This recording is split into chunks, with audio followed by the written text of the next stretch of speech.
আসসালামু আলাইকুম সুপ্রিয় শিক্ষার্থীবৃন্দ, তোমাদের সকলকে মুদাসসির এডুকেটরের পক্ষ থেকে স্বাগত জানাই।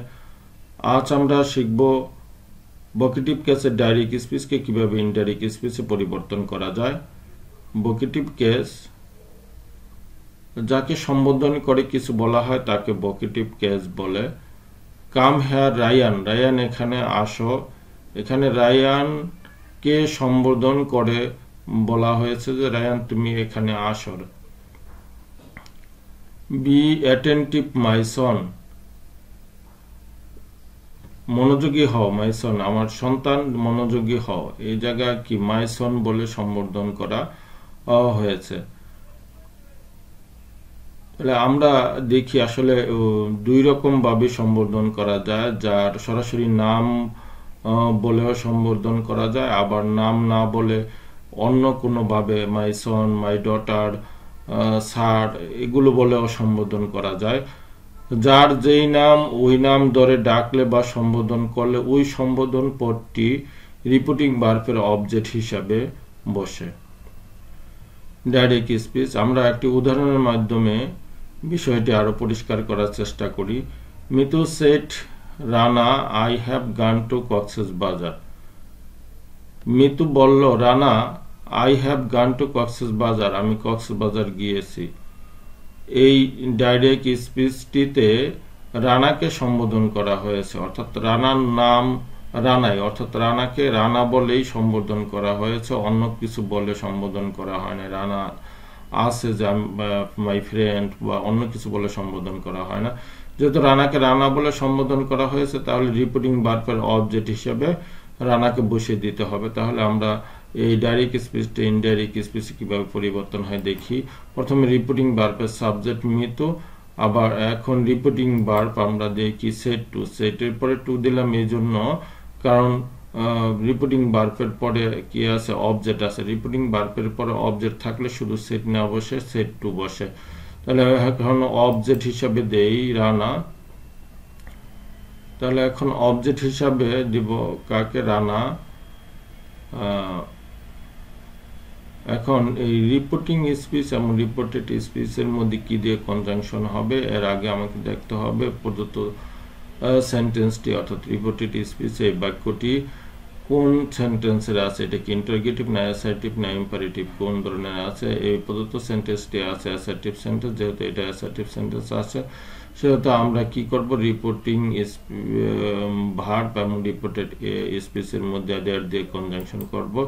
তাহলে দেয়ার দিয়ে দিলাম। এখন আমরা এই সাবজেক্ট আছে আই আছে, আই মূলত ফার্স্ট পারসন পরিবর্তন হবে রিপোর্টিং ভার্বের সাবজেক্ট অনুসারে। রিপোর্টিং ভার্বের সাবজেক্ট আছে মিতু অনুসারে পরিবর্তন হবে। আই যেহেতু সাবজেক্ট প্রোনাউনে আছে তাহলে মিতুর সাবজেক্ট প্রোনাউনকে গ্রহণ করবে। মিতুর সাবজেক্ট প্রোনাউন শি।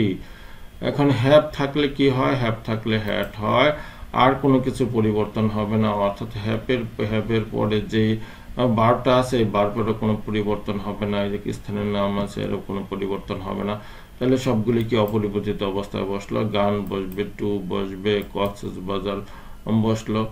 যার যেই নাম ওই নামে সম্বোধন না করে অন্য কিছু বলে সম্বোধন করলে তখন ডাইরেক্ট স্পিচকে ইনডাইরেক্ট স্পিচটি নির্মূলরূপে পরিবর্তন করা যাবে। তখন অবশ্যই প্রথমে আমাদের কি দিতে হবে, অ্যাড্রেসিং দিতে হবে। অ্যাড্রেসিং এর পরে যাকে সম্বোধন করা হয়েছে তাকে দিতে হবে এবং তারপরে আমাকে দিতে হবে এস এর পরে যা বলে সম্বোধন করা হয়েছে ওইটি দিতে হবে এবং বাকি সব সেন্টেন্স পরিবর্তনের নিয়ম অনুসারে পরিবর্তিত হবে।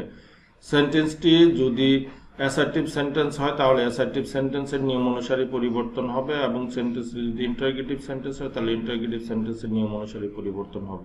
অর্থাৎ সেন্টেন্সটি যে ধরনের থাকে ওই ধরনের গঠন অনুসারেই সেন্টেন্সটি পরিবর্তন হবে। দুটো উদাহরণের মাধ্যমে বিষয়টি আরো পরিষ্কার করার চেষ্টা করবে ইনশাআল্লাহ। The khalif said to the women, why is your children crying, my daughter. খলিফা মহিলা বলল কেন তোমার সন্তান কান্না করছে, মাই ডটার আমার কন্যা। অর্থাৎ এখানে এই ওমেনকে, এই খলিফা ওমেনকে মাই ডটার বলে সম্বোধন করছে, সেহেতু এটা অ্যাড্রেসিং এর নিয়ম অনুসারে পরিবর্তিত হবে। তাহলে প্রথমে আমাদের কি করতে হবে, অ্যাড্রেসিং দিয়ে দিতে হবে। অ্যাড্রেসিং এর পরে আমাকে দিতে হবে রিপোর্টিং ভার্বের কি বলে, যাকে সম্বোধন করা হয়েছে তাকে দিয়ে দিতে হবে। সম্বোধন করা হয়েছে দি ওমেনকে, তো দি ওমেনকে দিয়ে দিলাম। এবং আমি কি করব, তারপরে এস দিয়ে দিব। এস দেওয়ার পরে যা বলে সম্বোধন করা হয়েছে, সম্বোধন করা হয়েছে মাই ডটার বলে, মাই ডটার বলে সম্বোধন করা হয়েছে, এটা আমরা এস এর পরে দিব। কিন্তু মাইকে পরিবর্তন করতে হবে। মাই পরিবর্তন হবে কার সাথে, যেটা এটা ফার্স্ট পারসন পরিবর্তন হবে রিপোর্টিং ভার্বের সাবজেক্টের সাথে। রিপোর্টিং ভার্বের সাবজেক্ট দি খলিফ। মাই যেহেতু পজিটিভ অ্যাডজেক্টিভ, তাহলে দি খলিফের পজিটিভ অ্যাডজেক্টিভ হচ্ছে কি, প্রোনাউনের পজিটিভ অ্যাডজেক্টিভ। হি হচ্ছে subjective objective, him object pronoun, আর পজিটিভ অ্যাডজেক্টিভ হচ্ছে হিজ। তাহলে আমরা কি দিয়ে দিলাম, এখন হিজ, মাই ডটার না বসে হিজ ডটার বসবে, তো এখন হিজ ডটার দিয়ে দিলাম, কমা বসলো। তারপরে এখন বাকি অংশটুকু, অর্থাৎ এই যে মাই ডটার এতটুকুর কাজ শেষ হয়ে গেল। এই যে এতটুকুর কাজ শেষ হওয়ার পরে এখন আমি পরিবর্তন করব কতটুকু, why is your children crying, এতটুকুর পরিবর্তন করব। এতটুকু হচ্ছে ইন্টারগেটিভ সেন্টেন্স, তাহলে ইন্টারগেটিভ সেন্টেন্সে পরিবর্তন করতে হলে প্রথম রিপোর্টিং ভার্বের সাবজেক্ট দিতে হবে। রিপোর্টিং ভার্বের সাবজেক্ট দিয়ে খলিফ, তারপর দিতে হবে আস্কড দিলাম।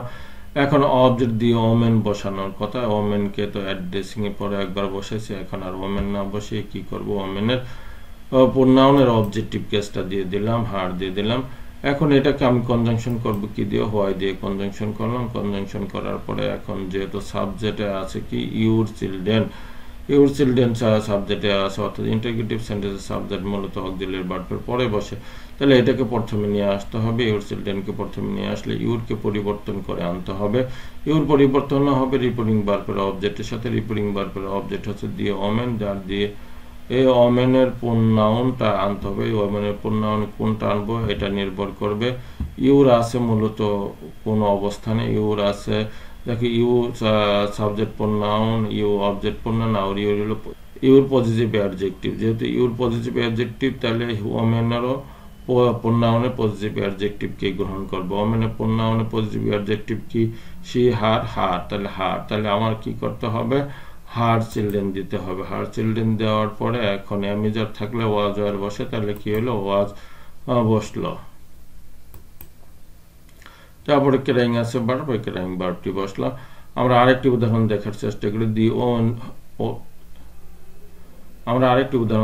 চেষ্টা করি। The nobleman said to Sheikh Sadi, why are you putting the food in your pocket, তোমার পকেটে খাবার ঢুকাচ্ছ কেন স্যার, স্যার আপনার পকেটে খাবার ঢুকাচ্ছেন কেন। এখানে এই শেখ সাদিকে কি করছে, স্যার বলে সম্বোধন করা হয়েছে, অর্থাৎ শেখ সাদিকে শেখ সাদি না ডেকে তাকে কি করছে, স্যার বলে সম্বোধন করেছে। সেহেতু এই জায়গায় আমি কি করব, অ্যাড্রেসিং দিয়ে করব। তাহলে অ্যাড্রেসিং দিয়ে দিলাম। অ্যাড্রেসিং দেওয়ার পরে কাকে সম্বোধন করেছে, শেখ সাদিকে, আমি শেখ সাদিকে দিয়ে দিলাম। তারপরে কি দিব, এস দিব। এস দেওয়ার পরে কি বলে সম্বোধন করেছে, স্যার বলে সম্বোধন করেছে, তাই আমরা স্যার দিয়ে দিলাম, কমা। এখন যেহেতু এতটুকুর কাজ, স্যারের কাজ শেষ, এখন আমার why are you putting the food in your pocket, এতটুকুর কাজ করতে হবে। এতটুকু এটা একটা ইন্টারগেটিভ সেন্টেন্স, আর ইন্টারগেটিভ সেন্টেন্সের ডাইরেক্ট স্পিচকে ইনডাইরেক্ট স্পিচে পরিবর্তন করতে হলে প্রথম রিপোর্টিং ভার্বের সাবজেক্ট দিতে হবে। রিপোর্টিং ভার্বের সাবজেক্ট দিয়ে নোবেলম্যান, তারপর আমাকে কি দিতে হবে, আস্কড দিতে হবে। আস্কড দেওয়ার পর অবজেক্ট দিতে হবে।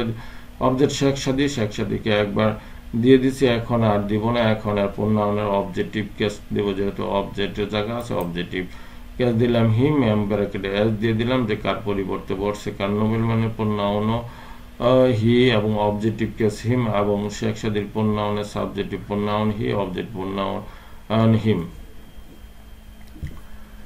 কারণ নোবেলম্যানের প্রোনাউনের subjective pronoun he, object pronoun him, এবং শেখ সাদির প্রোনাউনের সাবজেক্ট প্রোনাউন হি এবং অবজেক্ট প্রোনাউন হিম। এই জন্য আমরা ব্র্যাকেটে হিম দিয়ে ব্র্যাকেটে এস দিয়ে দিলাম। এখন আমরা এটাকে কি দিয়ে কনজাংশন করব, যেহেতু হোয়াই দিয়ে শুরু হয়েছে, হোয়াই দিয়ে কনজাংশন করব। ইউ সেকেন্ড পারসন পরিবর্তন হবে অবজেক্ট অনুসারে। অবজেক্ট হচ্ছে শেখ সাদি, তাহলে শেখ সাদি অনুসারে পরিবর্তন হবে। ইউ যেহেতু সাবজেক্ট প্রোনাউন, তাহলে শেখ সাদির সাবজেক্ট প্রোনাউন কে দিতে হবে, শেখ সাদির সাবজেক্ট প্রোনাউন হি, ব্র্যাকেটে এস দিয়ে দিলাম। তাহলে অ্যামিজার থাকলে ওয়াজ ওয়ার হয়, আমরা ওয়াজ ওয়ার এখন হির পরে তো আর ওয়ার বসবে না, ওয়াজ বসবে, ওয়াজ দিয়ে দিলাম। তারপর পুটিং দ্য ফুডস ইন দিয়ে দিলাম। তাহলে ইউর পরিবর্তন হবে, রিপোর্টিং ভার্বের অবজেক্ট অনুসারে রিপোর্টিং ভার্বের অবজেক্ট শেখ সাদীর প্রোনাউনে কোন কেসটা গ্রহণ করবে এটা নির্ভর করবে মূলত ইউর আছে কোন পজিশনে। ইউর আছে পজিটিভ অ্যাডজেক্টিভ, তাহলে শেখ সাদীরও পজিটিভ অ্যাডজেক্টিভ গ্রহণ করবে। শেখ সাদীর প্রোনাউনের পজিটিভ অ্যাডজেক্টিভ হচ্ছে হিজ, তাই আমরা হিজ দিয়ে দিলাম, ব্র্যাকেটে এস দিলাম, কারণ দুইটা প্রোনাউন একই, নবলম্যানের প্রোনাউনও যা শেখ সাদীর প্রোনাউনও তা, এই জন্য আমরা ব্র্যাকেটে এস দিয়ে দিলাম। আর যেহেতু পকেট আছে আমরা পকেট দিয়ে দিলাম। শুরু থেকে শেষ পর্যন্ত আমার এই ক্লাসটি মনোযোগ সহকারে দেখার জন্য তোমাদের সকলকে আন্তরিকভাবে ধন্যবাদ জানাচ্ছি। আশা রাখি তোমরা সকলে লাইক, কমেন্ট, শেয়ার এবং সাবস্ক্রাইব করে আমাদের সাথে থাকবে। পরবর্তী ক্লাসে দেখা হবে এই আশা রেখে আজকের মতো শেষ করছি। আসসালামু আলাইকুম ওয়া রাহমাতুল্লাহি ওয়া বারাকাতুহু।